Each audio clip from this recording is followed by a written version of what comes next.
All right, thanks. I guess we can start. Thank you for coming. These lectures are wonderful gifts to us from the Pathwork Guide, and they're all about self-knowledge and self-acceptance, which of course is a lot easier to talk about than to actually create within yourself. So I'm very glad to have you here, Aimee. Thank you. From Boston. Aimee Falchuk is a path worker and a core energetic therapist. So this is a very interesting lecture that's very relevant today, as of course all lectures are, about inner and outer realities and about how we can transform in practical ways. So take it away. Thank you. Okay, so feeling into where to begin. I always seem to find that the lectures I choose to teach are the lectures that I'm meant to learn in this moment. So I want to claim or disclaim that this lecture is about moving us from a state of isolation into the state of union and what that process is. I'm really in the state of isolation, and I'm aware of the suffering that comes from it. And I'm in the process of learning to move towards a more unitive state, one that's sort of love-centered versus ego-centered. And so it's wonderful to teach something that I'm then teaching to myself. And hopefully I'll learn something by this. Hopefully I'll learn something really interesting. So I just want to share that with you, that I think, and you might find this too if you read the lectures, you're drawn to some lecture that says, like, this is either something you need to learn, will learn, have learned. And every lecture I come and teach seems to be reflective of something in my life at the moment. And so isolation is really one of those. It's where I'm at. So what I want to do is share with you my simplified understanding of this lecture as a way of just starting a conversation. I was saying earlier that you could read these lectures over and over and over again, and each time you read it, you come out of it with a different sense of something. But what I find helpful each time I read a lecture is, like, what's the main frame here?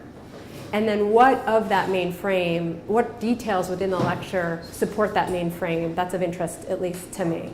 And so that's what I'm going to do. So I'll teach a little bit, and then we'll open it up to discussion. So does that sound like a plan? Any questions you have during just interrupt, charge me, not aggressively, but, So the main takeaway for me in this lecture is that we, for the most part, the collective, live in a state of isolation. And isolation can be identified as something like our separateness, our individuality, which is something that we actually quite praise in this country, sort of our independence. It's our sense of aloneness, right? It's a kind of the idea of eat or be eaten, right? So we kind of have to keep ourselves separate, because if we're in competition and there's only so much food here, then I'm going to have to be stronger than you to get what I need. And so there's an isolation in sort of our world based on ideas of scarcity, right? And I'm curious to hear, as we move into a discussion, like, what else people identify as isolation for them.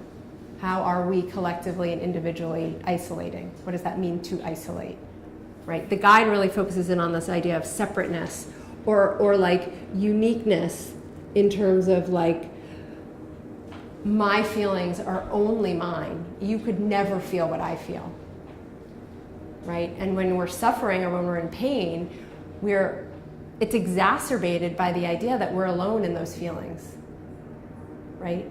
So this is the state that we tend to live in. And the lecture says that it is our kind of responsibility, our path, to move from this state to a unitive state. right? And the unitive state is described as, harmony. It's described as a oneness. It's described as a shared experience, right? Our humanity, right? Our divine, I know Alan doesn't like my writing, but. It's great, just not big enough. I know, okay. It's our divine consciousness. It's like, if I could use this word, it's our God self, right? And so the task is for us to first identify that we live in this world, right? To ask why I live in this world. What's the price I pay for living in this world, right? What are the goodies and what's the downside, right? And then to work through a process to get to this unitive state. And then ask the same questions. Well, why am I here? What's better here than over there? Like, what does the world and I get by being in the God self energy, the unitive energy, versus the separate, individual, isolation self? Because one would think, oh, let's all move here. Have you ever been to like a baseball game or a football game or and the camaraderie and the, oh my God, you're just in it together and you feel it. And it's like, that's what this state is. It's like everyone's coming together for a sense of connection and purpose. Right? So I'm sure all of us, I shouldn't say I'm sure, I know for me that I have touched this unitive state at moments in my life. And the guide says that we need to build a permanent state with that. And that comes through practice and discipline and meditation and reinforcements and a constant self-reflection as to why we often get pushed back here. As much as we want to be in a unitive state, we very quickly get pulled back here. Okay? So again, the premise of this lecture, the great transition from isolation to the unitive state, is that we suffer in a state of separateness. It is an illusion that we are separate. It is true that we are each individual beings with our own essence and our own souls and our own tasks and our own gifts and our own contributions that we need to make. It's not about becoming robots.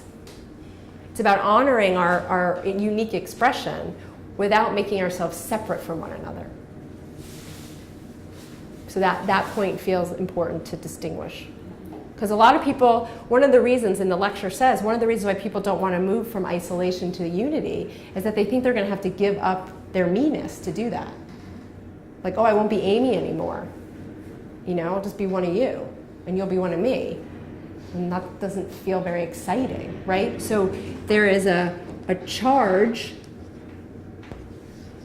here in the isolated state, right? And there can seem like a sort of flatness in the unitive state, right? Because in some ways we're giving up our ego's, whatever this is, that my ego is money, fame, success, this, that, whatever, my car, my dog, my this, whatever that is, whatever the charge I get from that, I'm sort of willing to let that go to be in this unitive state. And for some people, many of us maybe, when we get there, it can feel boring or flat or oh, there's nothing to do here, right? So the reason why I'm bringing these things up is it's important to know that even though one would think it's better to go from a place of suffering to one of, connectedness and God energy, there's lots of reasons why we don't want to be here. And there's lots of reasons why we don't want to leave there. And we have to be willing in our own process to look at why those things are. So is that kind of clear in terms of what the lecture is asking us to do? Okay. So before we kind of go deeper into kind of the why of some of these things,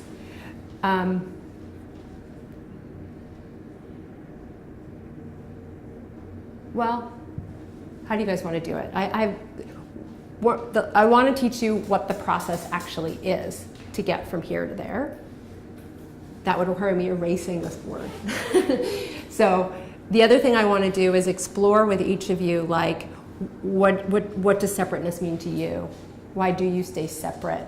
What do you think about a state of unity and oneness, and what keeps you from that place? So we can do that first, or we can talk about sort of what the actual process is. Does anyone have a preference? I think I prefer knowing what the process is. Process is? Yeah? Me too, as long as we get to the process. Okay. All right. How to? Sorry,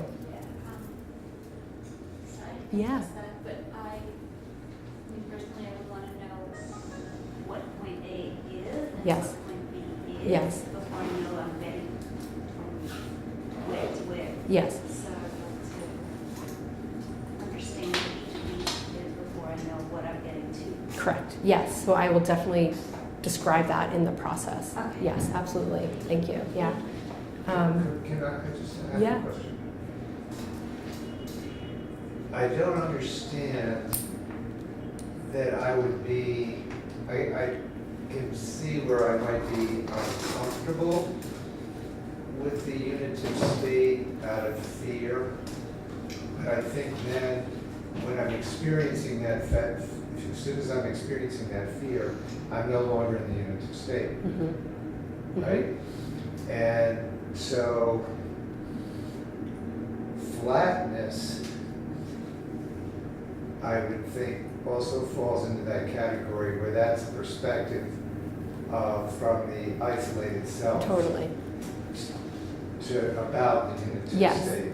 Right. Oh, okay. Yes, and that's why the process is really important, because you'll see that part of getting to the unitive state requires a certain willingness to look at where there's distortion about the unitive state, right? Something like, it's going to be boring, it's going to be flat, I'm going to have to give up my individuality, I don't want to do that. Well, what's that about pride, self-will? It's like, so then the lower self. So it's the process really invites you to constantly check in and say, oh, I'm willing to take a step, but I'm really not, because of a belief system I have that says if I take another step forward, I'm going to lose the meanness. And I don't want to lose the meanness because my ego says this is all I am, right? So the process very much will constantly ding you and say, are you ready to take that step forward? And, you know, I'm always like, I'm ready, oh, no, not ready at all, back here, you know? So it's like every lecture we give, it's like, every lecture offers the same process. You know, that's what, thank God, because there's continuity. It's like, it's not like there's 50 ways to Rome. It's like, or why is it Rome? I don't know. 50 ways where? Anywhere? 50 ways to anywhere, I guess. But the process is really the same. It's about uncovering your belief systems, right?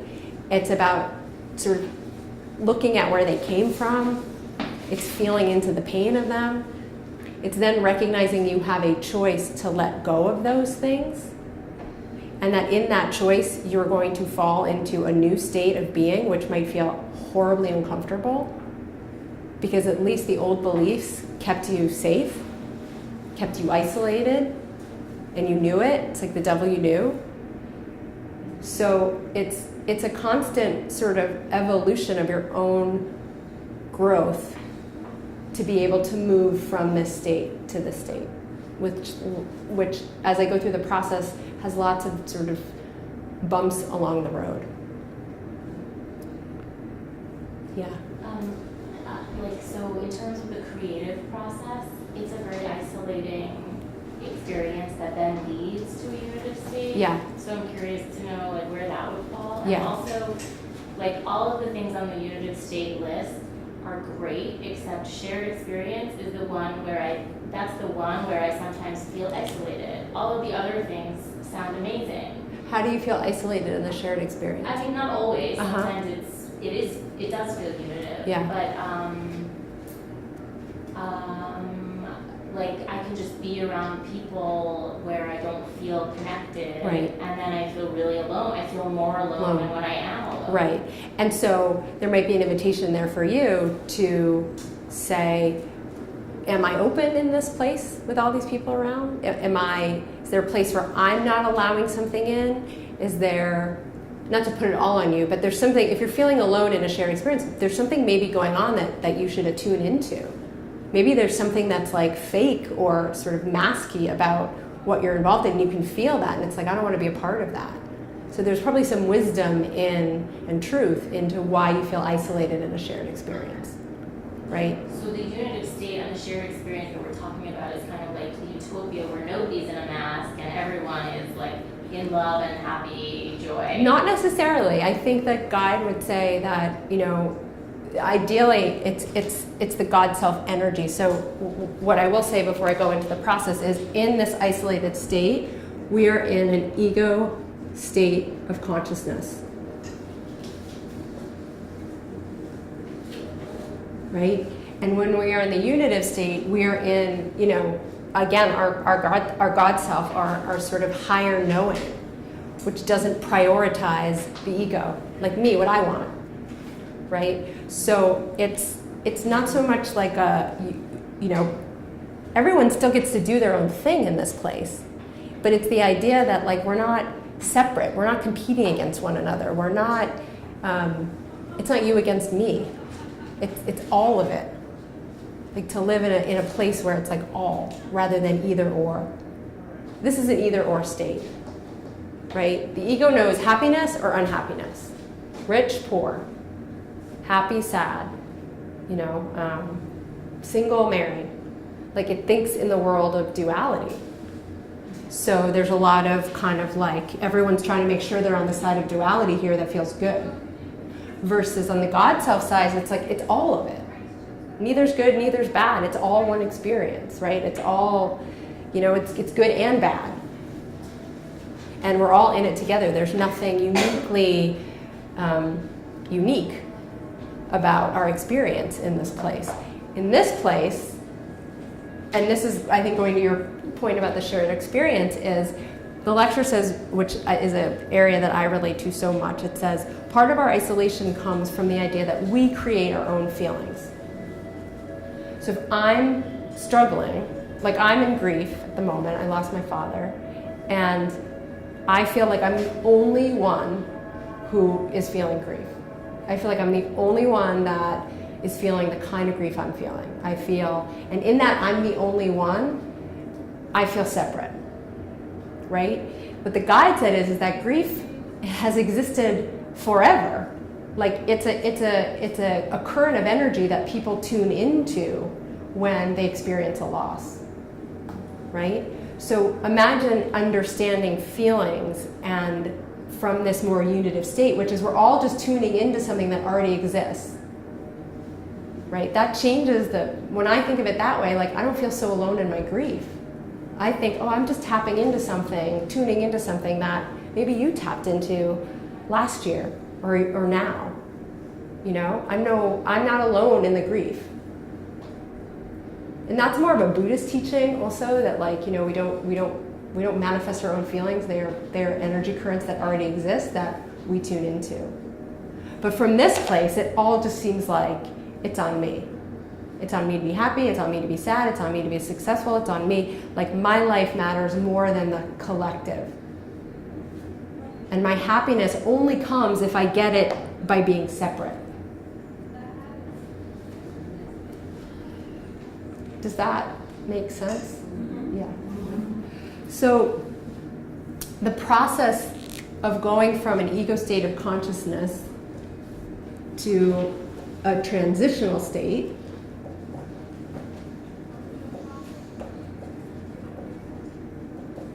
to then the unitive state is what we're going to look at. So similar to other lectures, the ego state of consciousness can be thought of as kind of our belief systems. Like, what do I believe about success? What do I believe about togetherness versus me alone in the world? Like, what are my beliefs about turning over to this God self energy? What are my beliefs or fears about not having my independence? You know, what are these are generally the beliefs of a child, but they're the ego at work who says my stuff, my sweater. You might say that's your jacket, right? The ones that like it's like we're keeping our things for ourselves. That's that ego state of consciousness. It has to be mine or it's yours.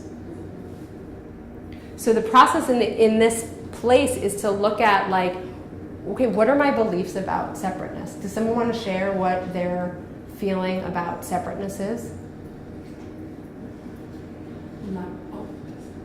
Not belonging. Not belonging. Okay. You Okay. can see a group, you know, and I'm outside. You're outside. And is that a belief that you've always held? Always. Always. So the belief is what? I am an outsider. I don't belong. I don't belong. Okay. Okay. And therefore you're separate. Without doubt. Okay. And what's the impact being separate has on you? Well, I as a child, was early influence, and I would not have anybody to help me, and I'd have to figure it all out myself. So that the impact was, you know, being alone. Being alone. In a world where I couldn't even do much because Yeah. I didn't have the abilities, but I had to get them. Yes. So I did. Yes. And what was the feeling that elicited to be kind of no one's there to help you, I have to do this alone? Well, I'm probably there at one point. There might have been a positive side because it leads into what I feel, you know, today, what I thought, which is that I like taking care of myself. I got to that point. It feels good. And I can do it. Right. I think as in, you know, this age, I said, well, heck, then I'll do it. Right. And I felt good. And self-sufficiency is different than separateness, right? Separateness is we're all in this room together, but we're basically all alone. Like we don't connect on anything. We don't share the human experience. Whatever you're going through is different than what I'm going through. It's not, you know, I'm going to go do my own thing and then you're going to go do your own thing. And it's like we don't see each other. Absolutely. Right? We don't connect that we are actually, in so many ways, the same. So we stay separate. Yeah. And Marilyn, you were gonna... Oh, it's similar. I have Yeah. another spin on the same thing that if I am who I really am, then nobody will understand me because I see things others don't. Right. And so then I'm separate and alone. Right. If I'm really who I am. Right, if I am, I'll be separate. Okay. Kind of deny what I know and see and Yes. experience so I fit in. Yes. So in that way, there's a fear of separateness, so you conform to ensure that you belong. Right? And my sense is that belonging is in this part of the world. You're looking to belong in the ego state of consciousness, right? Because only in this world would someone make you be something you're not in order to fit in. Right. The isolation. Right. In the unitive state, whoever you are, you're in. You're in. Yeah. You know, Or like a variation on the theme. yeah, I mean, what a concept, right? I was at a football game once, and I'm a big Patriots fan, and the Patriots won shouldn't have won and did in the last second, and I literally jumped on the man. I didn't know the man in front of me. I jumped on him, and I was on his back, and the two of us it was one of the best nights of my life. We never ended up talking. He just held me on his shoulders for like 10 minutes and it was like, to me, that was an example of the unitive state. Like this shared joy that we were both tuning into, a shared humanity, a shared experience. It didn't have to have meaning and follow up and in the material world. It was this experience, right? And so we have to be willing to receive that those experiences can happen, and then feel the joy and pleasure of it, so that there's something that constantly kind of wants to pull us back to it. Like, oh, I remember that feeling of being on that guy's shoulders and cheering, and it's like that life force running through me felt so good, right? And if you feel into the life force here, how does it feel when you think about isolation, separateness, having to work so that you get what you need all the time and fighting for what you need and scarcity? Like, does the energy feel flowing here? It feels flowing to you? tune into the life force, then it feels to flow. If you tune into the life force, Yes. right, But otherwise it isn't flowing. right, right. You can pretend to be with it in this section, but underlying this fear of this is a pretend. Yeah. I'm pretending to be in harmony Yes. or fitting in with everything. Yes. It's a fear. Yes. And the fear is what? The fear is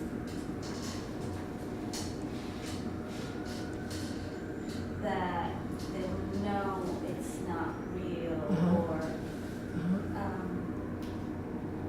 Yeah. yeah. Yeah.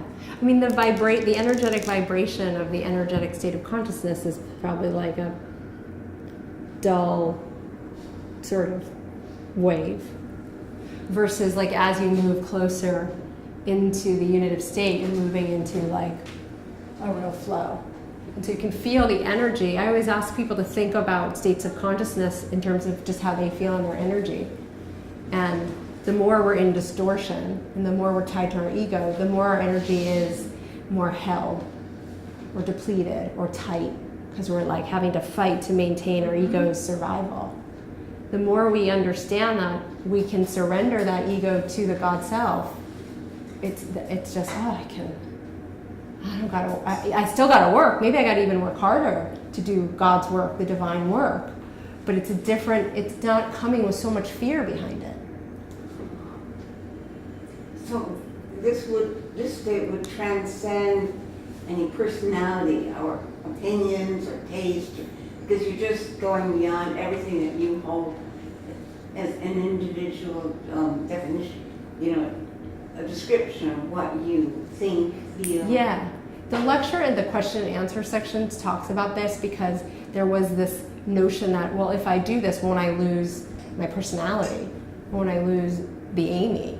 And the answer is no, not at all, right? But the willingness to surrender the ego's demands in the unitive state allows us to fully be individually who we are in a more connected state. So you don't lose your personality, you don't lose your name, you don't lose the essence of who you are.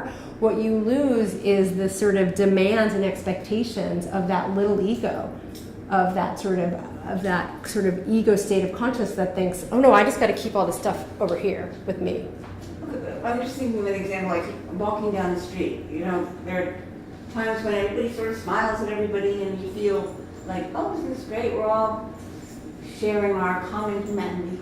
But then if you actually got into a conversation with those people, you might find that you have very different views on it. And you wouldn't be able to maintain that sense of connection. Well, in the ego state of consciousness, you may not be able to maintain that sense of connection. Because in the ego state, maybe it's I have to be right and you're wrong. It's that either or. Versus, an environment where, we value diversity of ideas, but we can learn to coexist in that. We're not there yet. Yeah, I'd like to know how you do that in a conversation with somebody who might be a very different attitudes. Yeah. I used to be a lobbyist, and what I learned in politics is that it's not currently possible.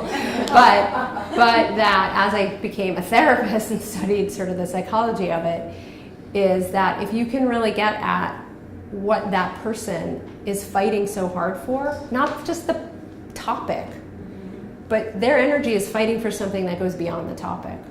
Whether it's they're trying to be right because as a kid, no one ever listened to them and they need to be right? Or, someone bullied them and they were going to override. Like, I think it's looking behind what they're saying and feeling into the energy of what's driving that and connecting from the human place, right? Because you might be able to connect with someone who wasn't heard.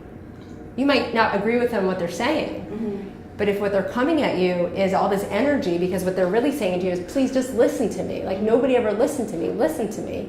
Well, that's a place you could meet them in. So that's kind of what could happen in this. In this state, it won't. In this state, again, it's either or, you or me, this or that. It's duality. Right or wrong, up or down. you know?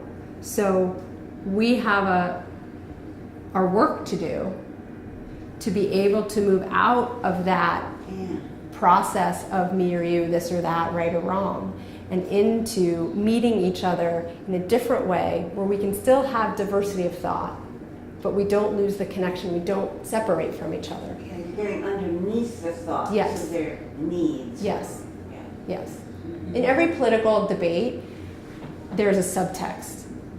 And that subtext is someone's personal story coming out of there, you know? And that's what I listen to, because no one's saying anything anymore. So what I try to do is get underneath it and say, like, what is that woman yelling about? What is that man yelling about? Like, what is it that they're actually fighting so hard for? It's something in their own stuff, you know?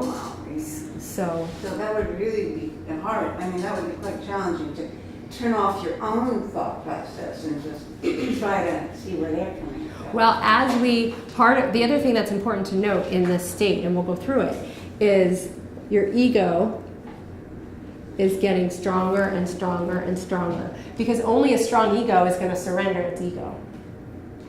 What did I do? Right? Wow. Like, find me a weak ego that's like, oh, sure, yeah, I'll surrender my ego, that's great. You know, never. You need an ego strong enough that's like, I get this, I can turn myself over to the God self, to that divine energy. Like, I get that, I get it. So, you know, we need to sort of build our ego as we go through the process.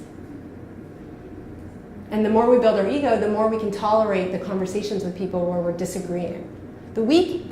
All of us do this, but our weak egos show up when we're screaming at each other about politics. We're in a weak ego state in this state of consciousness. Because I bet if I made them throw all the words away and said, just yell at each other about what you're yelling at, they would turn into small children and say, listen to me, no, you listen to me, I'm not listening to you, I hate you. Like, okay, well now we understand what's happening, right? So as we kind of develop our ego and as we kind of can sort of work through the fear of surrendering that ego, we can be in a much different conversation in this country, in this world. But we gotta do the work, you know? So this process of, again, the ego state of consciousness is really about looking at our belief systems, right? What do I believe about, again, happiness?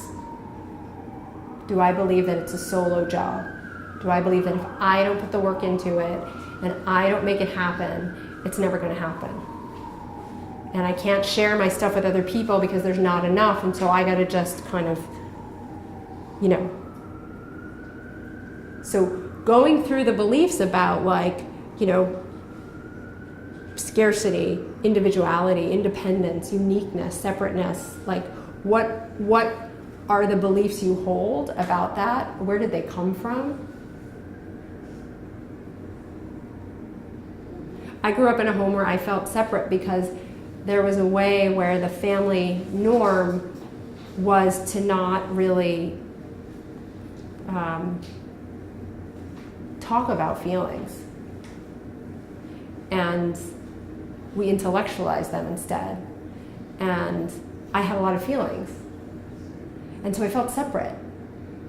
I felt like, oh, I don't belong in this family. I don't belong here. And so at a very young age, I developed this idea that I'm separate. And then off I went into the world repeating that, finding ways to prove, oh, I'm separate, I'm different, nobody understands me. And a lot of suffering comes from that, right? The truth of the matter is that, you know, I came from a family where it was painful to have feelings. So I misinterpreted, you know, the child will always misinterpret the wound, you know. They need to understand, why do I feel so left out? Oh, it's because I have feelings and they don't, and I must be bad, and therefore, and off we go.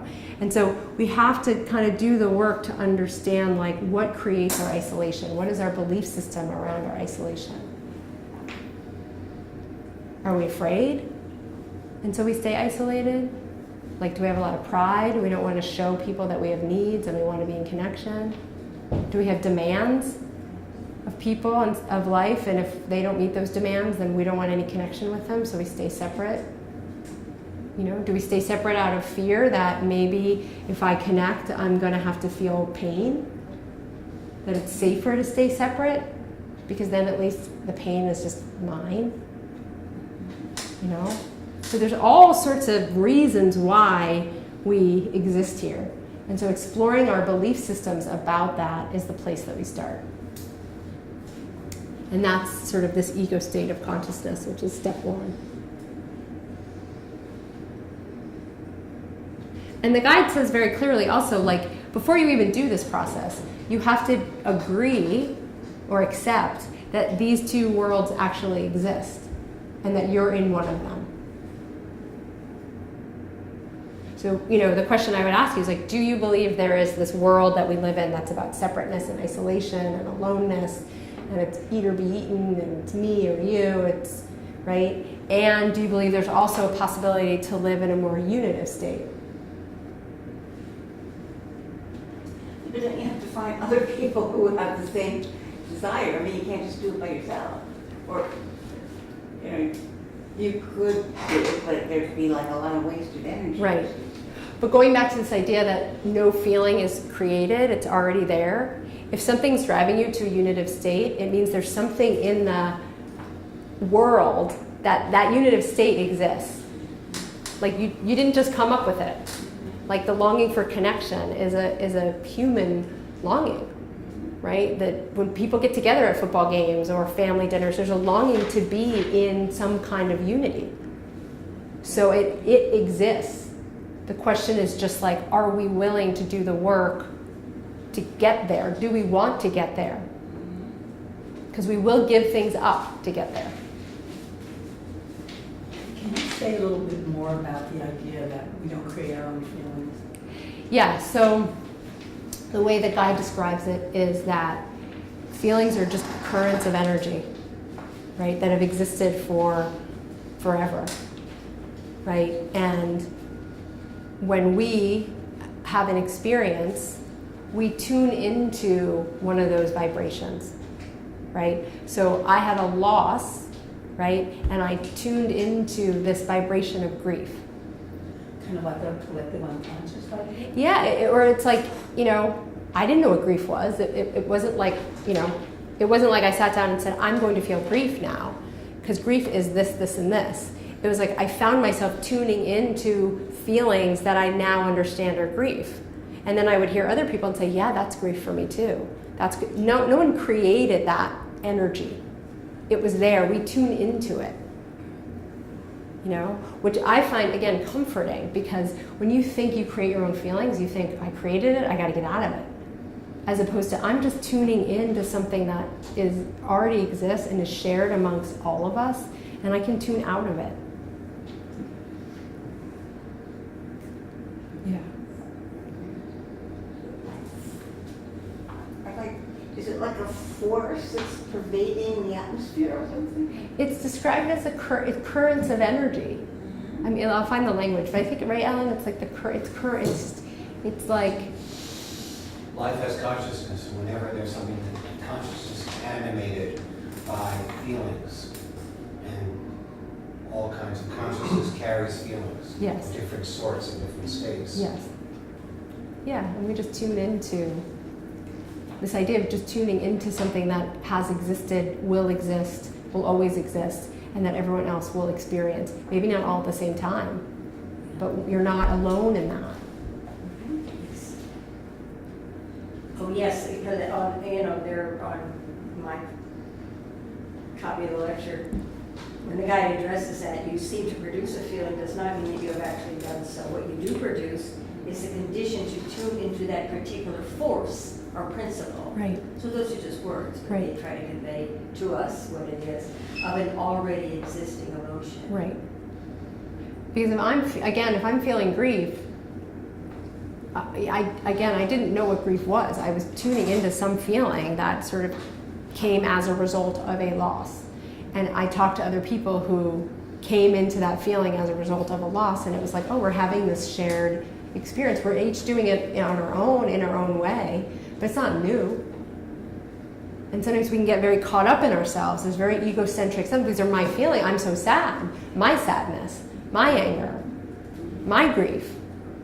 And it's okay that it's all yours, but there's a way that that separates you, right? Which makes you feel worse. So can one experience that grief in the unitive state under the shared experience? Yeah, sure.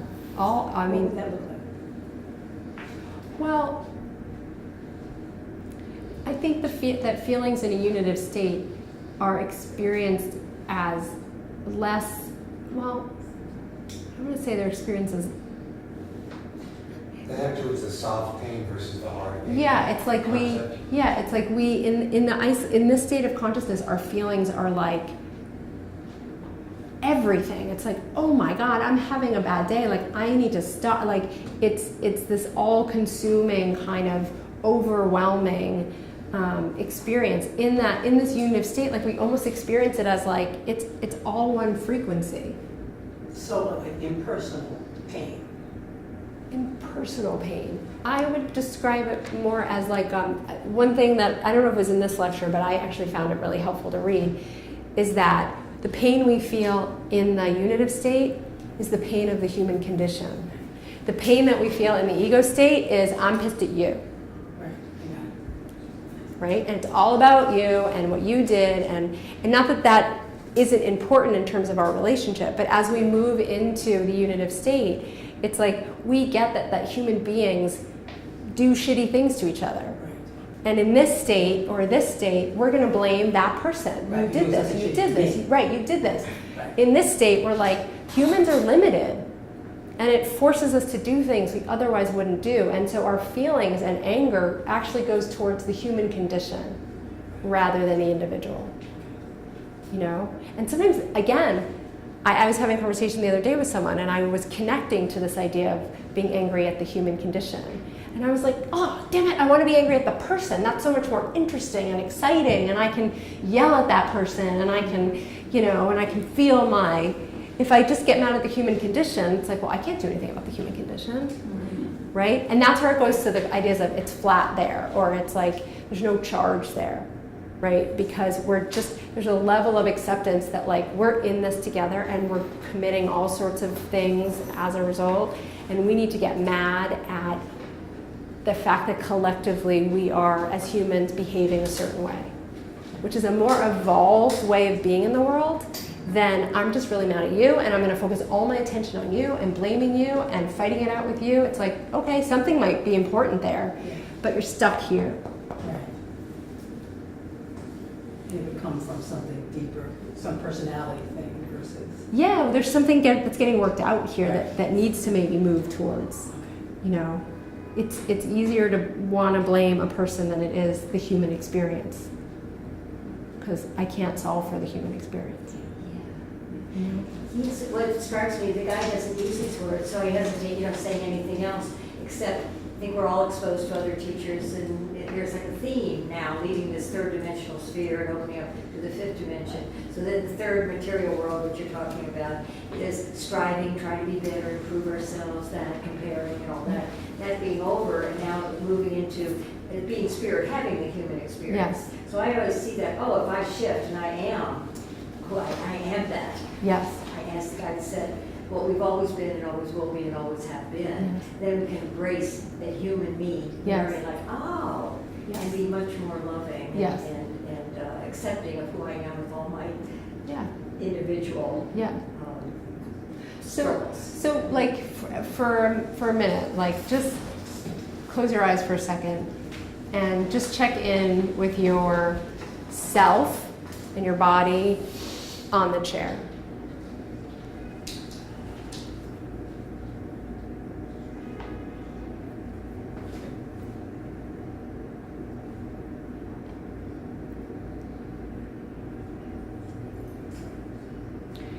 And there are 14 or so people in this room. Feel into, from a scale of 1 to 10, 10 being the most connected, 1 being the least, how connected or how separate you feel from the 14 people in this room.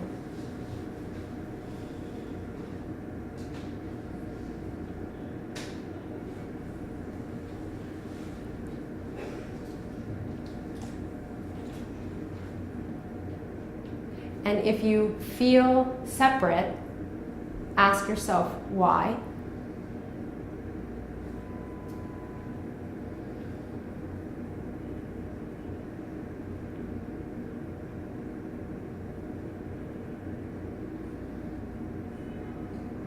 Maybe there's a judgment. Maybe there's a, I don't like any of these people. Maybe I don't know these people. Maybe it's I have to protect myself. Just see what comes if you feel separate.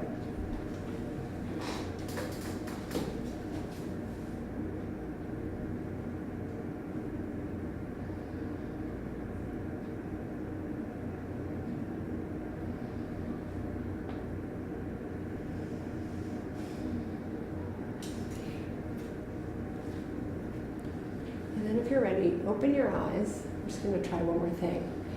Turn to face just someone next to you if you can.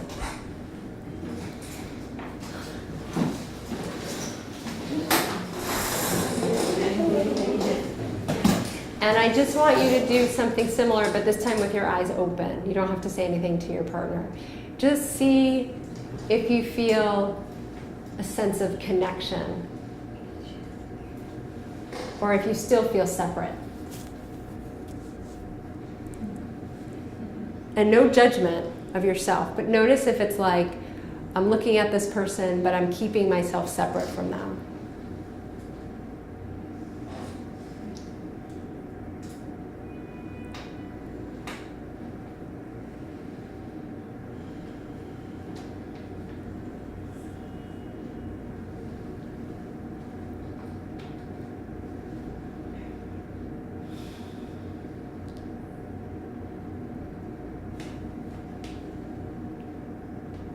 And then you can come back into the room.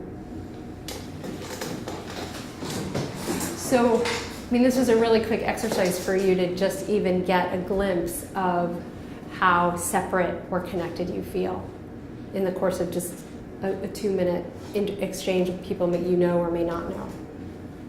You know, what was the general feeling? Did you feel separate, connected?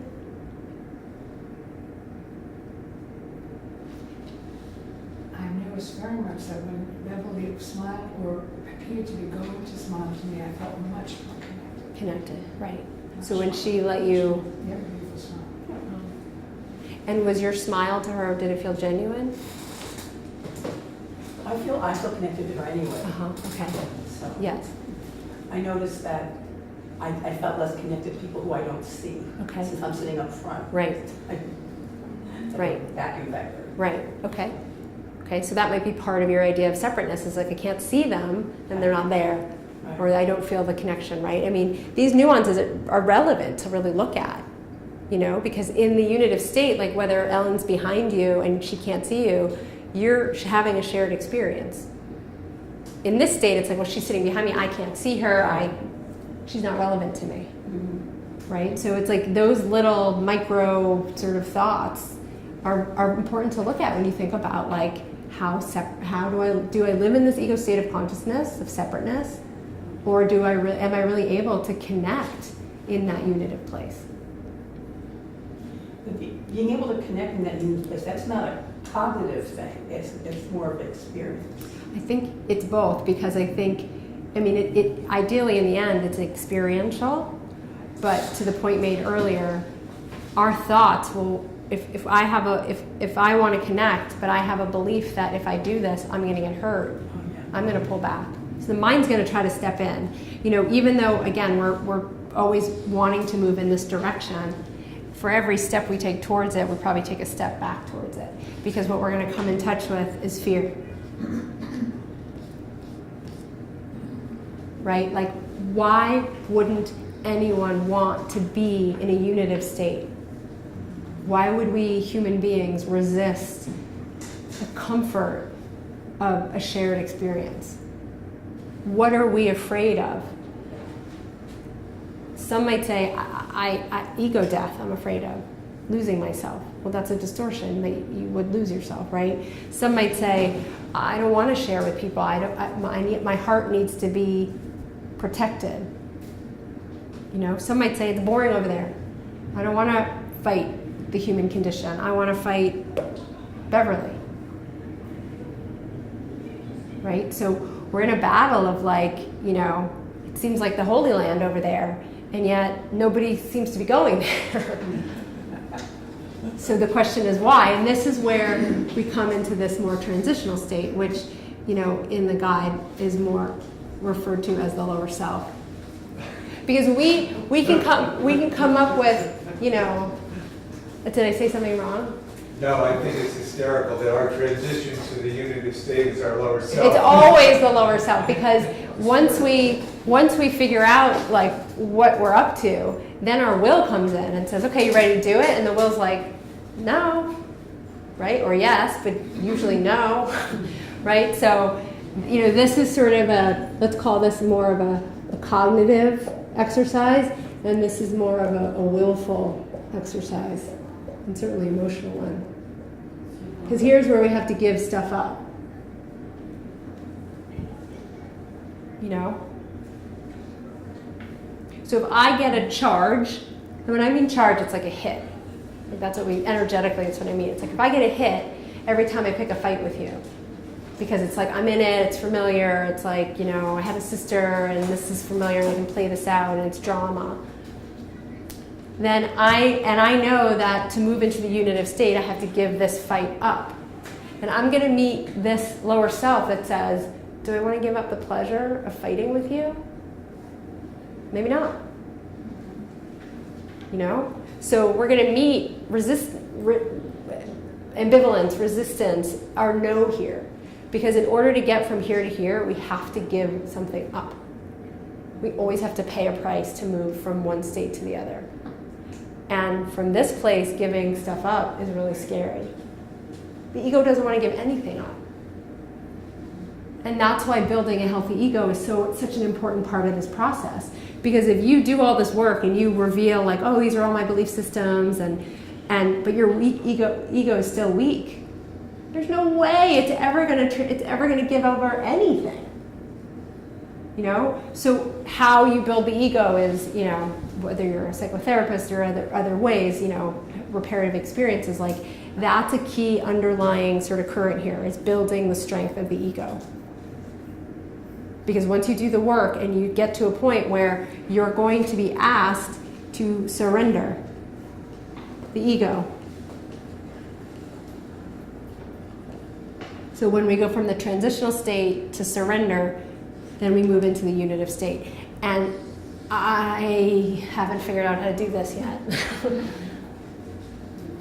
Right? So again, an unhealthy ego, a weak ego, is not going to surrender itself. So we must do the work to kind of build our capacity, the strength of our ego. I don't study Buddhism, but it's like in our mainstream culture, the ego gets like, I have a T-shirt that says your ego is not your amigo, or something like that. And I get it for the purposes of yoga, because when I'm in there, it's like, you know, do I look good? But in truth, your ego is your amigo here. You need your ego to be able to ultimately get to the unitive state. So I want a T-shirt that says your little ego is not your amigo, but your healthy ego is your best amigo. Because it's going to be the thing that lets you say, I can let go of this Aimee hold I have and move into this God self energy. Then I'm me, plus all this God energy. You know, the distortion is that if you move there, then the Aimee's gone, and the Beverly's gone, and the Ellen's gone, and the Marma's gone, and now it's this, we're all just like God energies walking around. You know? I don't think that's what it looks like. And one of my indicators is when I'm over in that little ego, is that my decisions I'm making are out of fear. And like who to reach out to, or who to tell what to, or what to say to my kids that may upset them or something. It's fear-based. And as I'm in my healthy adult ego, I'm in choice. Yes. And I can weigh, evaluate, and try it out and get some Yes. support, whatever. And it's choice, not Yes. based out of fear. Yes, and that's, again, a great way of saying that in this state, it's either or, and as we move closer to unitive, it comes to choice. It's like, oh, I have choices. It's not this or that. It's all of it. You know? But we are going to come into contact after we've kind of worked through what are my beliefs about isolation and separateness, and what are my beliefs about surrender, and what are my fears. We're going to get in touch with the energy, the will that needs to take an action towards surrender, right? And the lower self is going to say no. No for a host of reasons. You know, no for like a host of reasons that each of us have to, you know, if I look at for myself where I get stuck here, it's I will not surrender my will. I don't trust the unitive state. I don't trust God. I don't trust that I'm supported in this where I am in my own path. Like that's where I am. Like I wish I were farther along, but I'm not. And so I'm stuck here in the middle, because in order for me to move from this state to the unitive state, I have to be willing to trust that I can hand over my will and trust the will of something greater than myself. And I'm not willing to do that.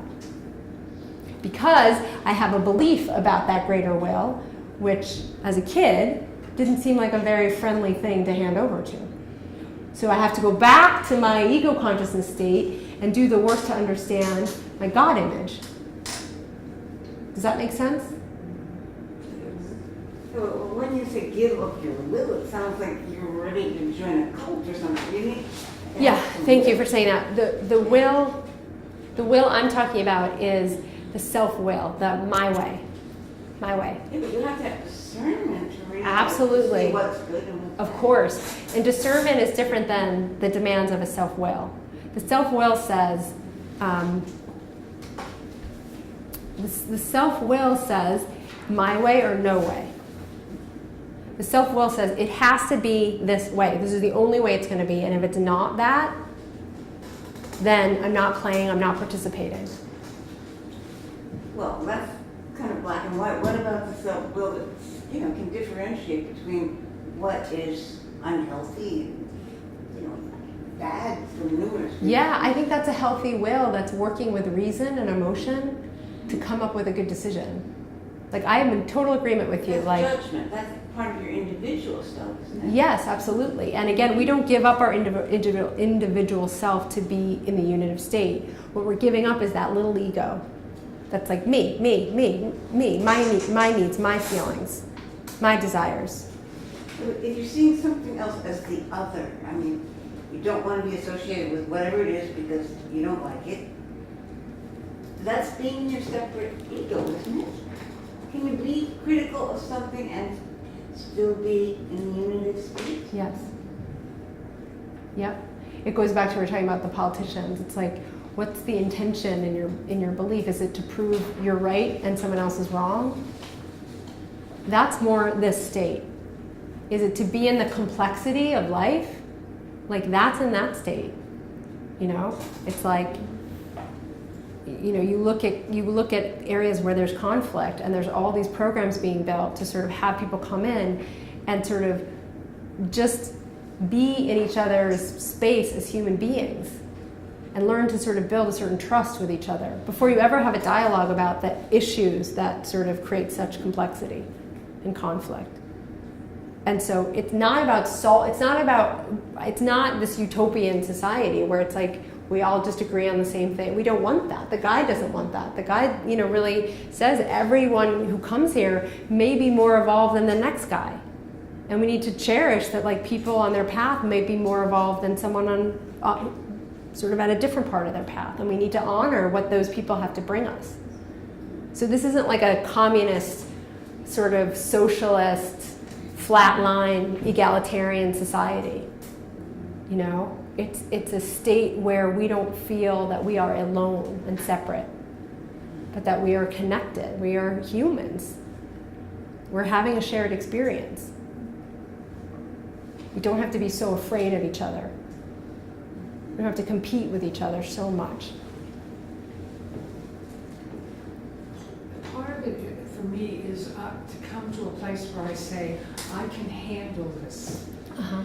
And that makes me feel, and not that I'm will be there, but like in a transitional state, if I'm growing, almost like growing up, becoming more adult, that there are certain things I might say, oh my God, what if that happens? I say, wait, let me look at this.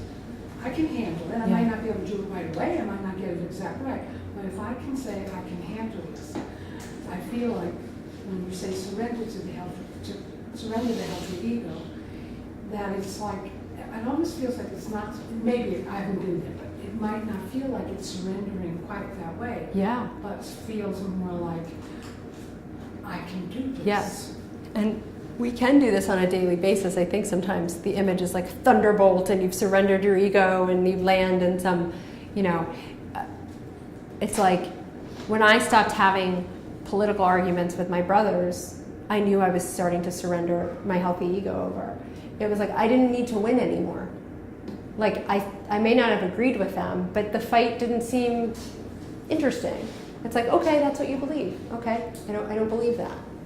That was a surrendering over of the healthy ego. And again, it wasn't some grand gesture of like, now I'm in this God self energy. But at least I wasn't here anymore. Where in the conversation, we'd battle it out because someone had to be right and someone had to be wrong. Because there was a belief that if I'm right, then I'm okay, I'm good, I'm smart, I mean something. So there's all this distortion in this place. So that was a change in you. That was you finding a different place to be. Yeah. It wasn't dependent on them making a change. No, but I had to do the work to face my pride because it was my pride that kept me in the fight with them. And so until I was able to surrender my pride and say, I don't have to be right. I just have to stand on my truth. Like until I was really ready to do that, I was constantly in the fight. So in this transitional state, we meet, our fear and our pride and our self-will and our mistrust and our hypocrisy and our cynicism. It's like we're going to meet all these things that, we have to be willing to give up in order to move here. But if you have a belief that if I give up my pride, I'm going to die, I'm going to be humiliated, and I won't survive it, well, then you're back here, and you got to do more work over here. So unfortunately, it's not a straight line.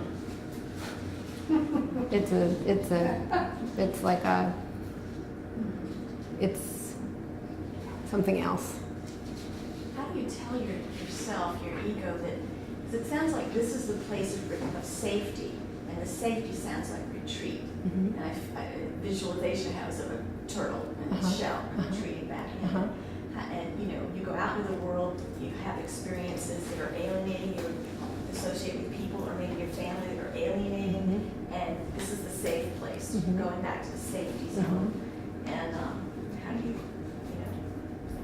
do you not make that, not believe that that's the safe place to be? I think that what I might suggest you do is to identify what it means to be safe.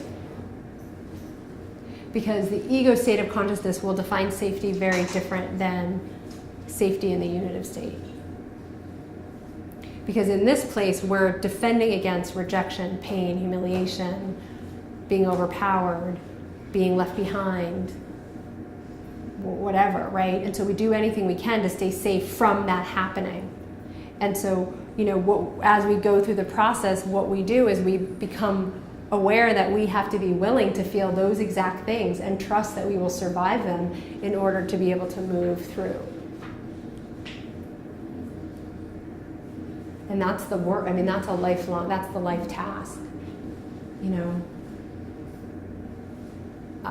I feel like I've somewhat successfully, on 2 days of the week, worked through pride, but self-will is still haunting me. Because I have a belief system about surrendering my will. Like, who am I surrendering it to? An aloof God? I don't want to do that.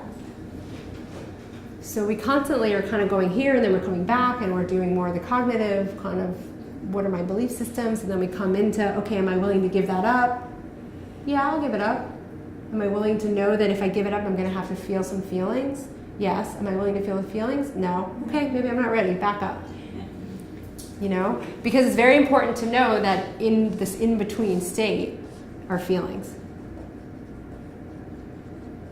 And ultimately, I think that's what we fear the most. It's like, what am I going to feel in that place if I give up my self-will? For me, it's terror. You know, what am I going to have to feel if I give up my pride? Maybe some vulnerability, some shame, you know, some normal, like, oh, I'm just an ordinary person. I'm not so special. I don't like the way that feels. You know, the fear of there's nothing going to be on the other side. Like, this is in the transitional state. These are the things that we are kind of have to do serious work with. And it is both an intellectual, but very much an emotional, energetic piece of work. Because I can say I'm giving up my self-will, but no, I'm not. Right? It's a surrender. It's an energetic surrender. You know. You want to, but it's wanting is different than Yes. doing. Yes, because there's a lot of these. Remember, these came to be to protect you. This didn't just fall from the sky like, oh, pride, right? It's like somewhere you got hurt, and you were never going to get hurt again, and so, nope, you rose above it. I'm going to show people I'm disaffected. I'm going to show people that they can't get me, right? And so, you know, to really give those up, like, we have to feel strong enough and safe enough that we're going to survive what's on the other side of that. You know? So again, if giving up self-will means I'd have to trust, well, then I'm going to have to feel the feelings of not trusting and the scariness of, like, what do I do? I'm willing to give that up, but, like, I don't trust yet. I'm in this in-between land of wanting to be different, but not there yet. And so I'm in this void. And most of us have a hard time staying in that, right? So in addition to building the ego, what I would say to you, and this is more of a core energetics thing than a pathwork, is that you're also building your container to hold and tolerate discomfort. Does that make sense? So what does that mean? It's like our feelings are most likely going to be felt in our physical body, right?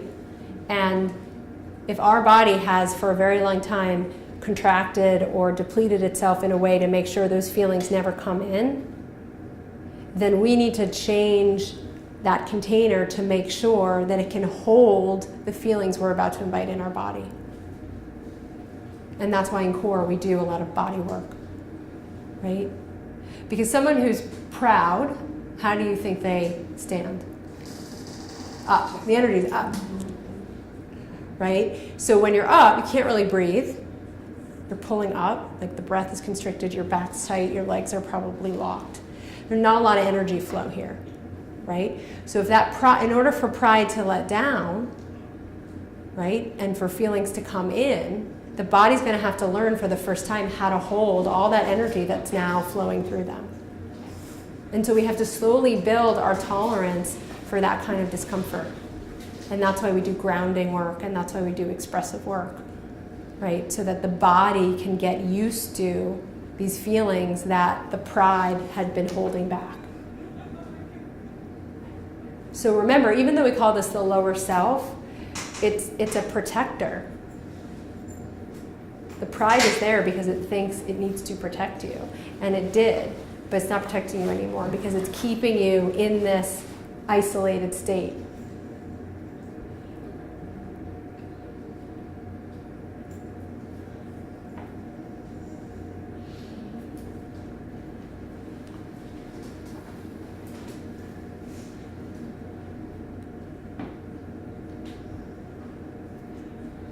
What's the healthy ego and the self-absorbed, compassionate self?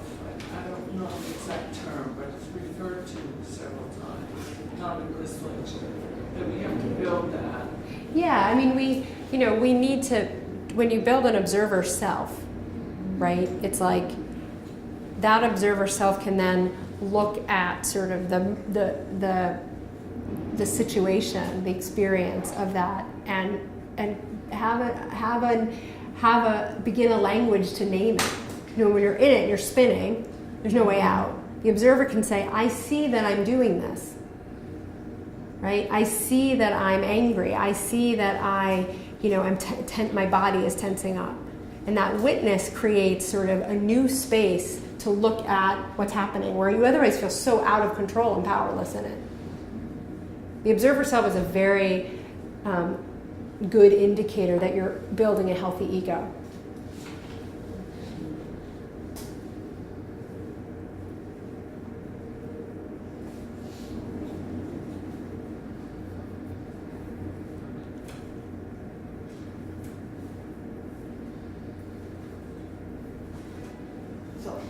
I'm sorry, I have not read the lecture. Yeah.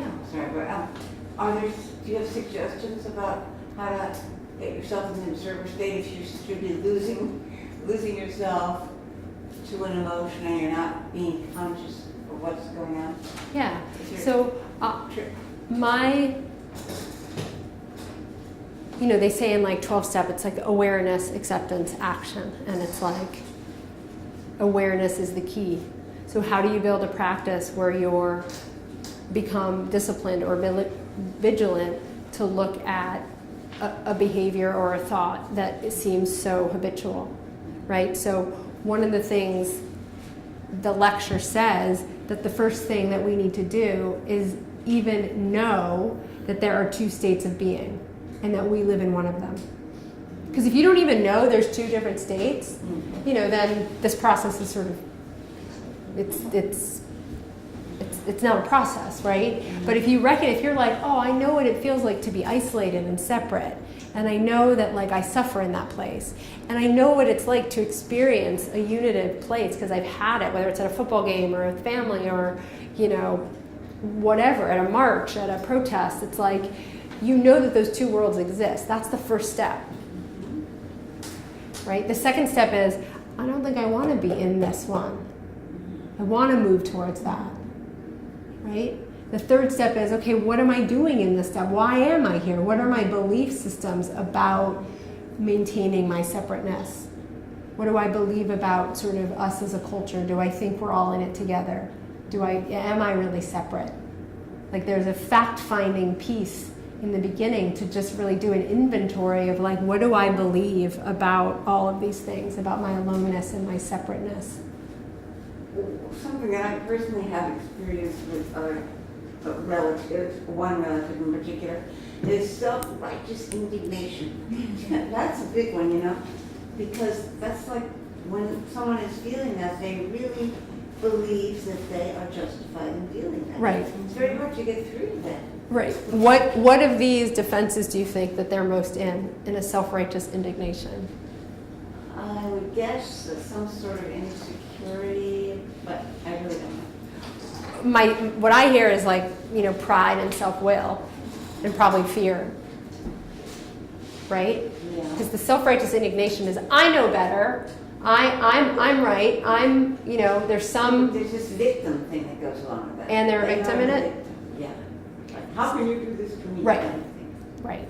Yeah. So they're more over here.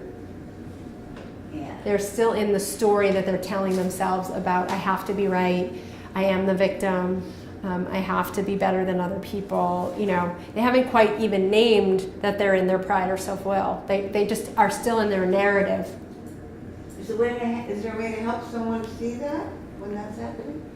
You could point it out nicely. What? You could point it out. Oh, You yeah. could say, do you notice that when you're in this, or what is happening for you in this energy? Like, what do you, if you could put the conversation aside, what is it that you're fighting for? What is it that you're wanting? There's a demand in there. She's saying, listen to me, or I'm the victim, and there's a demand, and that's important to recognize. But underneath that, there's a need she has. What's the need? And if she can identify that, then she's on the path. I'm just guessing that she was say the need is to be understood. Okay. Yeah. Just to be, what's the word? Verified. Validated. Validated. Yeah. Mhm. Yeah. And wanting validation to me is one of those like currents that we all want to tune into, right? I can't imagine anyone that doesn't want to be validated. And that's something that can exist in the unitive state. And also, that word empathy is being used a lot these days because it is valid that I may not agree with someone, and if I know the difference between placating them and kind of aligning with them, I can't know exactly what you feel and think, and yet I can imagine that you might be feeling something or other. Is that true? That kind of conversation, which builds bridges rather than Yeah. Yes. tearing them Well, apart. that's hard though, because, personally, when somebody does this routine, it makes me so angry that I feel really separate from them, and it's very hard to overcome the emotions that produces in me. So you may need Like to it's a politely vicious circle. separate and do some venting somewhere. Yeah, I wish I could feel more empathetic, but. Well, and the whole idea though is like, again, when you feel angry at someone, you want to separate from them, right? That's normal, but it's taking place more in this sort of ego state of consciousness, right? Because in the unitive state, it's like, even if you feel angry, you would feel sort of the struggle of a human being to be doing something that is out of alignment with good behavior. It's like, again, it's like when we can actually be mad at the human condition rather than the person. And again, that's not to say people don't need to be held accountable, but we have moved into something at a much more, and I'm not talking about spiritual bypass. I'm saying really kind of feeling like, someone would do this because they grew up in an environment where they were so squashed daily, every day, and now they're sort of acting that out, and like, that's what we do to each other. And to feel the pain of that versus you did that, it's different. It has like that's restorative justice. There's a lot that we can move into as a society from that place. So in the human condition, we need validation, both unitive state and ego state. Yes? In the human condition, you mean in the unitive state, do we need validation? I guess I mean that, but I think I want to step before getting to the unitive Uh-huh. state. In, let's say, transition, whatever, just as a human being. I'm just thinking about that when you're born and they let people validate that, you can walk where this is blue and this Yes. is red. And everything is validated Yes. at that stage. Well, I think what happens a lot in the ego state of consciousness, you have a lot of wounded children here who may be adults, but who never got validated. Right. And because they never got validated, they're living some sort of weird life out to hopefully one day get that, right? Or to prove they never will, Yeah. right? And so what's wonderful about meetings like this or working core is that, or any therapeutic experience or religious experiences, you can have a reparative experience. You can discover like, oh, validation is possible. I can validate myself first and foremost, and others will validate me. But the responsibility lies in, as we grow up, I have to validate myself. Okay. And then what about the unitive state then? It's not necessary because... Yeah, that's a good question. In the unitive state, would we look for validation? If we're in our God energy, we're probably giving ourselves that. We know. Yeah. That's it. Yeah, we're part of we accept that we are a part of the divine consciousness. So, what more validation do you need than that? That's a complete acceptance, though. That's Right. Oh, yeah. Look, again, it's like even if you get to the unitive state, you might spend 16 minutes here and then you're back here. Right. So, but in this kind of, I think, I can see this is just a story probably, being in the unitive state and then saying at one point, doing something and questioning it. Right. And saying, wait a minute, I want to make sure this is right. whole lot. I guess it gets back to relying on yourself, which is the God self. Yeah, and Okay. I don't, at least the way I interpreted it as, maybe we never actually really get here full time, but we touch it and then we step out, we touch it and we step out. Like at least in this iteration of, maybe 10 generations from now it'll be different. But I think the invitation is that this is here. This is here right now, right? Like I feel it. I didn't want to do the lecture tonight. I feel a lot of grief. I feel really separate. I feel like I want to hide in my room and cry about my dad, and I don't want to be around people.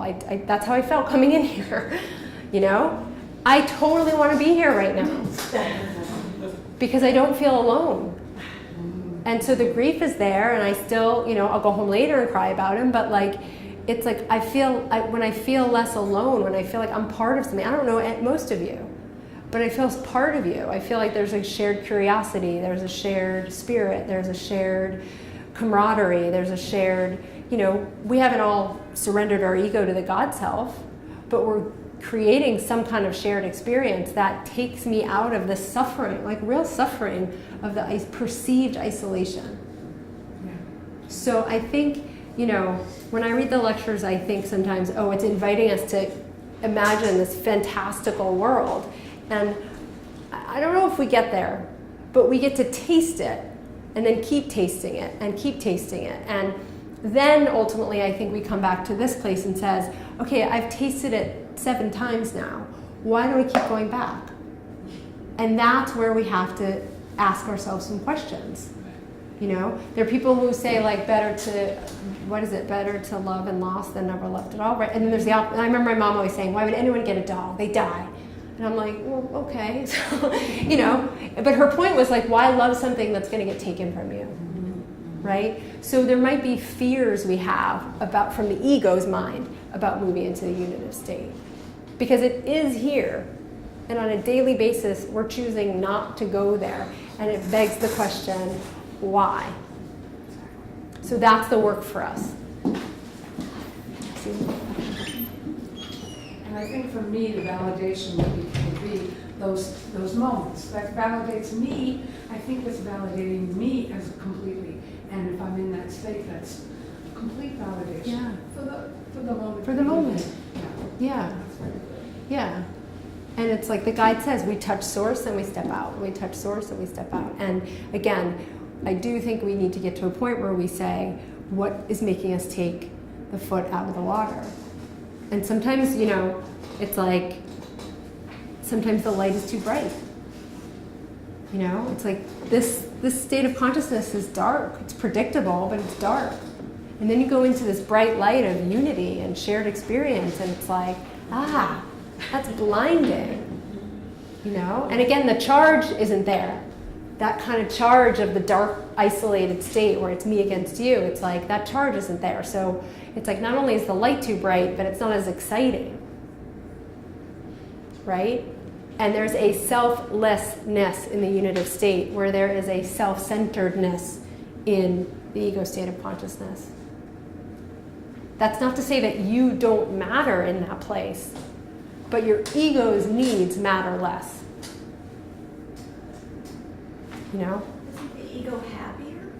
There's different kinds of happiness. Maybe happiness isn't what we. But is the ego happier over there in the unitive state?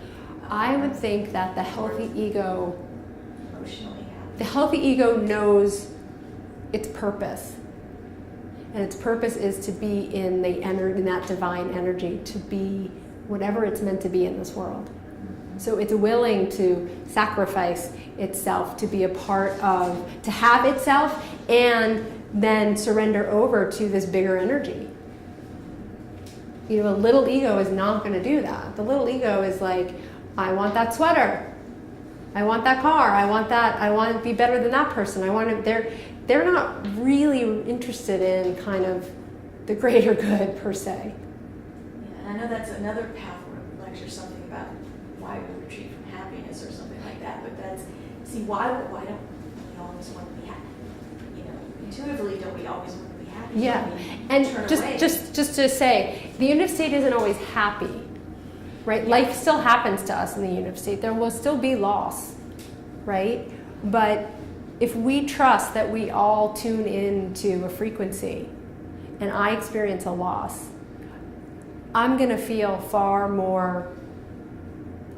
less alone, and therefore hopefully better than I feel over here with loss. So there's no promise, and the guide says this, there's nothing about the unitive state that means bad things don't happen anymore. It just means that we experience them different. We're outside of the world of duality. So we might look at tragedy different. We might look at death differently. You know? Condition. It's the human condition. Right. I think the guide uses it as a blissful place. But it makes no promises that it's like a, you know, like Willy Wonka's Candy Village where you get to eat everything, you know, which I think would be blissful.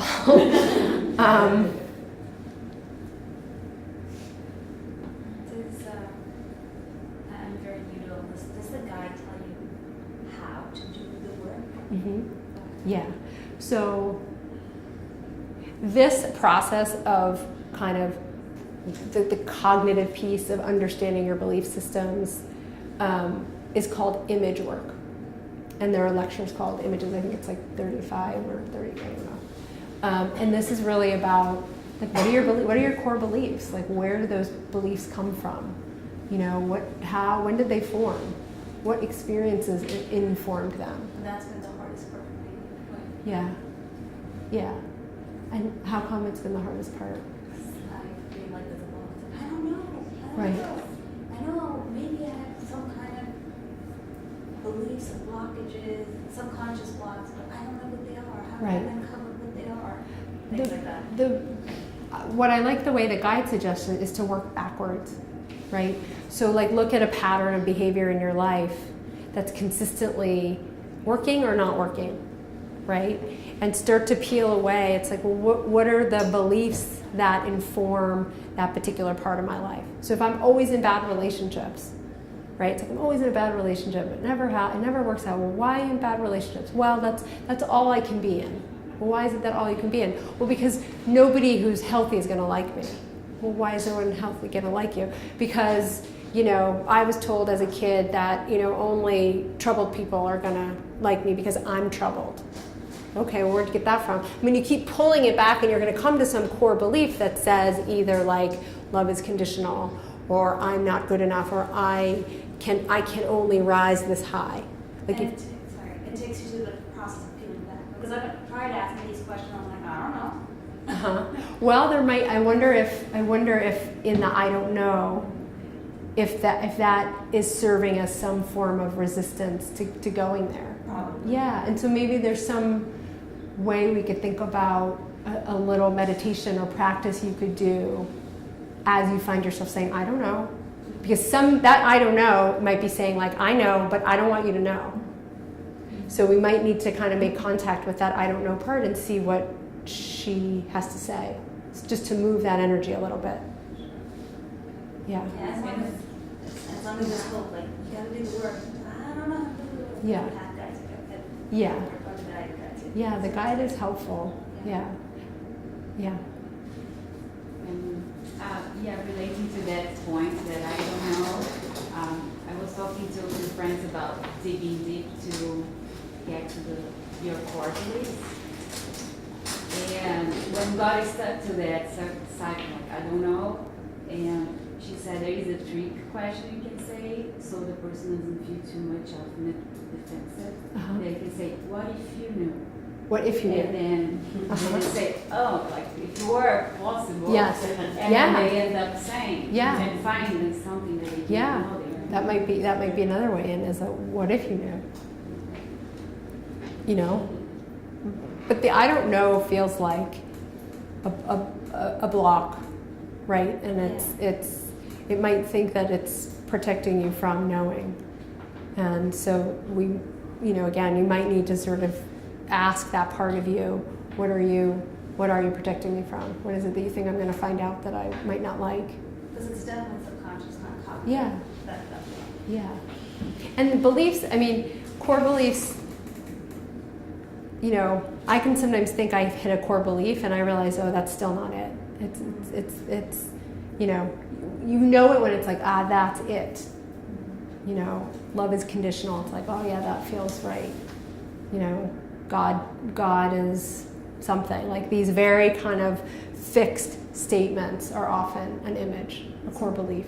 And then once you uncover it, just the fact that you recognize it will help you release it? Or Well, it'll help you look at it. Okay, so is that really true? Is love conditional? You know, well, my experience growing up, it was. Okay. And is it true? Is it still true? Is it true in the world? Not really. Well, how is it not true? Well, I had this experience where it's like, so suddenly you're starting to, you know, it's almost a little bit like CBT. It's cognitive behavioral therapy. It's like you're starting to challenge a belief and just probing with questions. You know, ultimately what you're going to get to is the feelings. You know, maybe blocked there. Yeah, maybe. Thank you. Yeah, we're all blocked. I mean, we're all, meaning that, like, you know, it's like we're all survivorless. So the blocks were our way of surviving. So we're all walking around with them. The work invites you to acknowledge that they're there and then to try to work through them. You know, and that is the path. Yeah, yeah. Anyone else? So I guess before we just kind of open it up,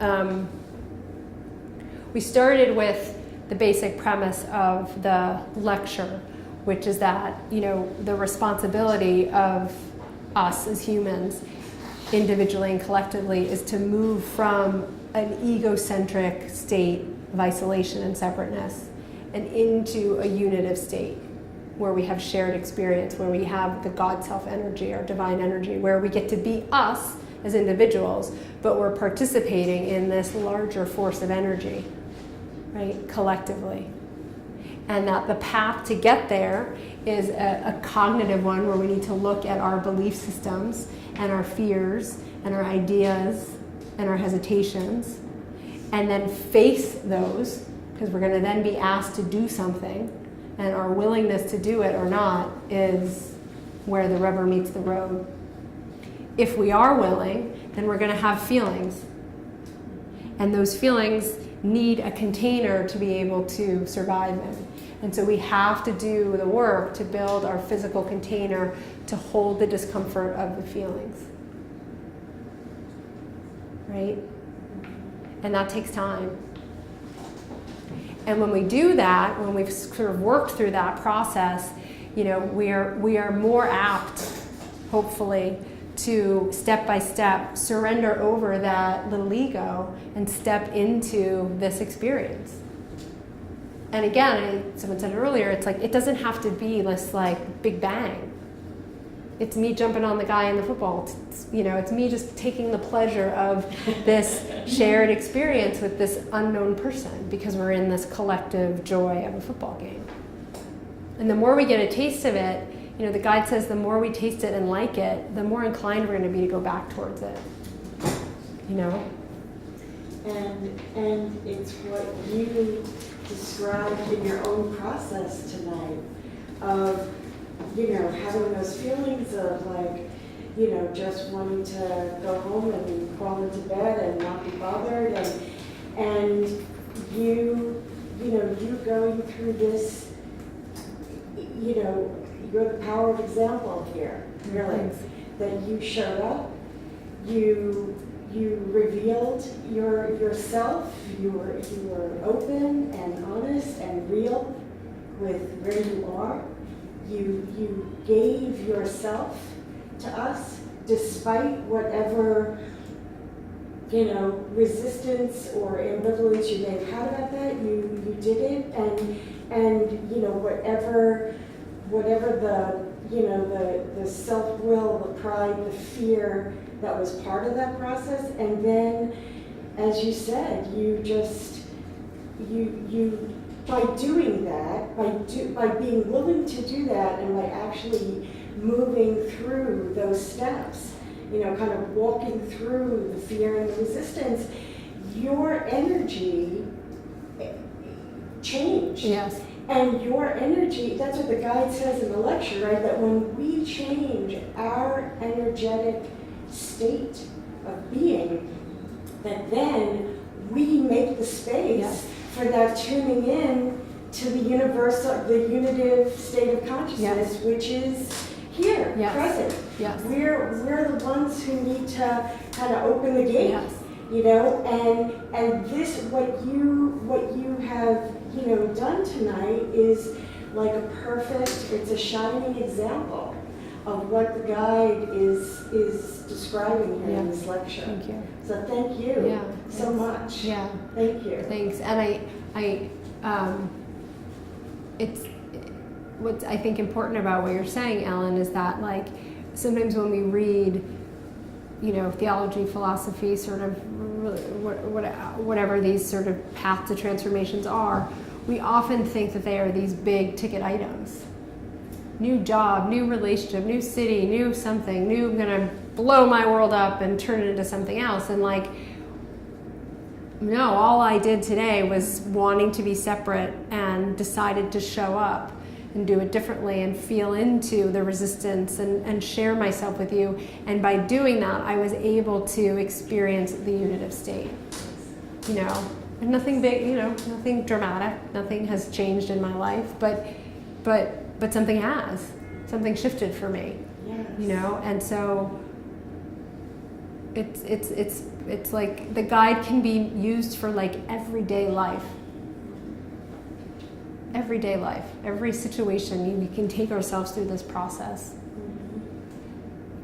I think the part of being the human condition is what you said, that you're going to go into the unitive for 14, 16 minutes, whatever, you put an exact number there, Yes. and then you'll go, and that's very human. That in Yes, itself that's very is so human. so. Right, and you know, someone asked earlier, well, how, you know, what do we ask ourselves? It's like, ask yourself why you stepped in and stepped out. Because that why I stepped out is really important, because that's the next layer of work for you. You know, maybe it's like the light was too bright. I'm not ready for it, okay? Or maybe it was, it's so bright, I never want to lose it, and I'd have to accept loss, and I don't want to accept loss, so I'm going to step back into my isolated. You know, it's like, if we're in and then out, we need to ask ourselves why we're coming out. And if we're staying here and not going there, we need to ask ourselves, okay, if we're here, why are we staying here? Is it safety? Is it that you don't believe that that even exists? Is it like a mistrust? You It feels know? like sometimes you don't want to be there. Oh, here I am again. I didn't want to be here. Right. Back here, but you're Right. gonna, just the ego's gonna take over. It's gonna go. It's like when you meditate. You know, you start and it's like, oh my God, my mind's clear, and then boom, I didn't buy apples. I didn't, you know, and suddenly you're like my mind is just completely taken over, and then the meditator will say, just come back to your breath, and you know. So it's like this is the same process. We're gonna go, and then we're gonna get scared and come back, and then go, and then come back, and go. You know. Could you just say a bit more about what you mean by container? Mm-hmm. So,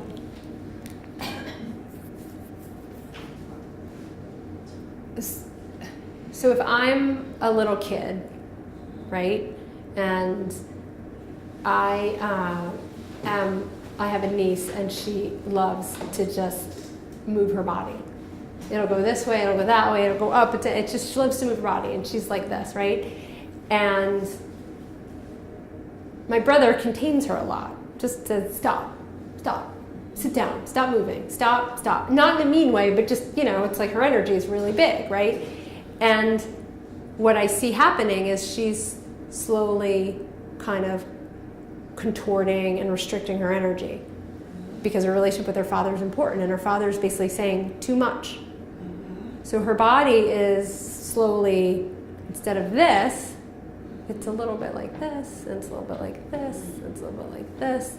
And so she might find a way to still be herself, but it's going to be in a way that pleases her father so that she can keep that connection, right? But now, as she's growing, the musculature is going to do what her body is doing now, so it's getting tighter. So it's going to form and contract in a way that allows her to have energy, but in such a way that is acceptable for someone else. right? So off she goes into the world. Now she's an adult. And she's got all her defenses saying, I can't be too big, I can't have too many feelings, I can't. And she's stuck like this. I mean, not literally like this, but that's her body might be like this.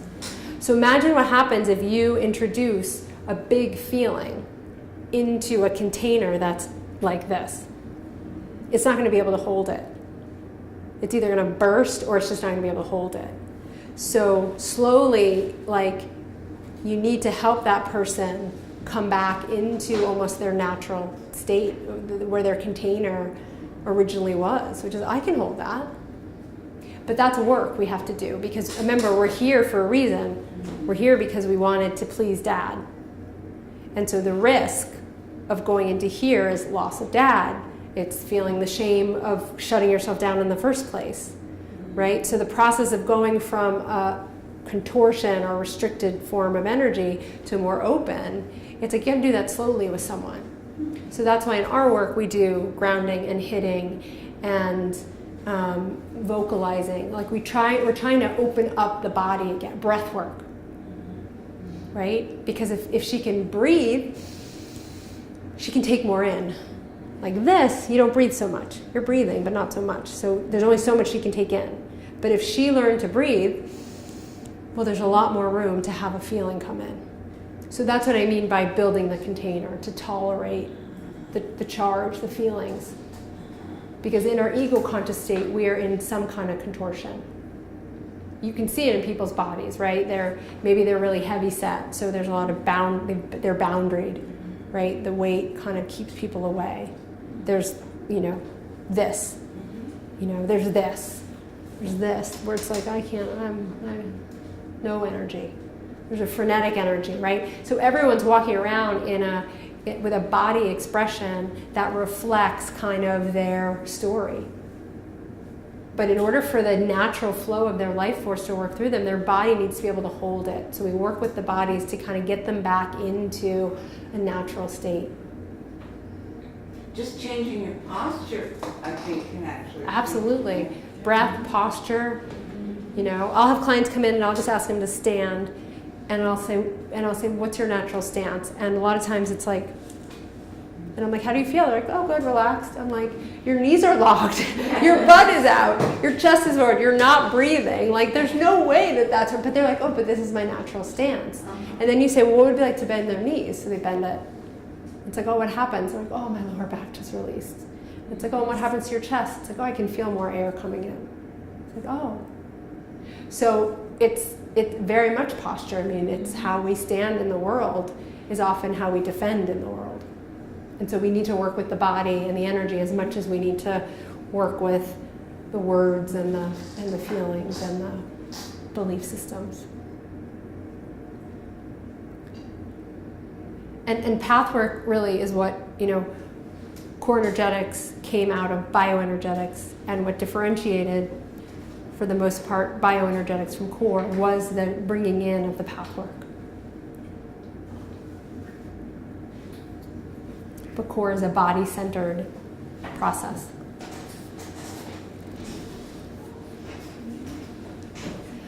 Any other questions, comments? So core energetics includes pathwork? Mm-hmm. Yeah. Yeah. Well, thank you very much. Yeah, thank you. And,